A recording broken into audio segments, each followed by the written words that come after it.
Dear brothers, retire అయ్యారా? బయట మీకు ఏమి వ్యాపకం లేదా? ఖాళీగా ఉంటున్నారా? అయితే నాలాగా ఇంట్లో పనికి భార్యకి హెల్ప్ చేయాల్సి వస్తుంది సుమా. తప్పు లేదు. రిటైర్ అయిన వాళ్ళు చేసే పని ఏముంటుంది చెప్పండి. మాట పడక ముందే మనమే కల్పించి చేయటం అన్ని విధాలా మంచిది కదా.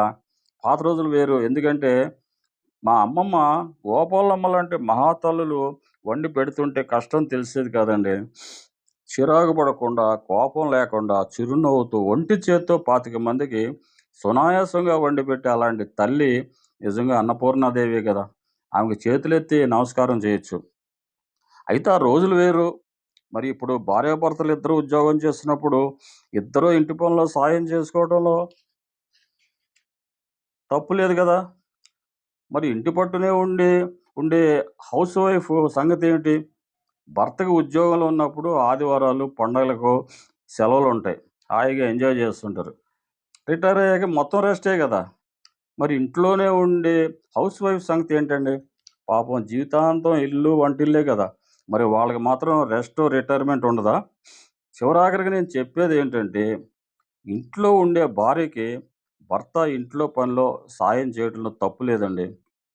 కనీసం హెల్ప్ ఏదో రిటైర్ అయ్యాకైనా చేయాలి కదా. మాట పడకముందే.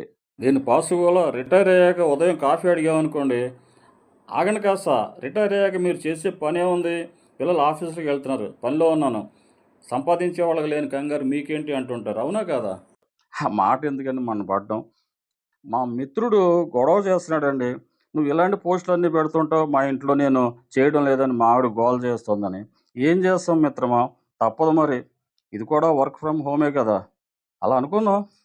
ఏవండీ, ఇష్టంగా చేసే పని ఏ పని కష్టం కాదండి. కష్టం అనుకుంటే ఏ పని ఇష్టం కాదు. అవునా కాదా? మరి మీకు ఈ వీడియో నచ్చితే లైక్ చేసి 10 మందికి షేర్ చేసి నా రానా డైలీ టాక్స్ సబ్స్క్రైబ్ చేస్తారని ఆశిస్తానండి. మరో మంచి వీడియోతో మళ్ళీ మిమ్మల్ని కలుస్తాను. అంతవరకు సెలవు. నమస్తే అండి.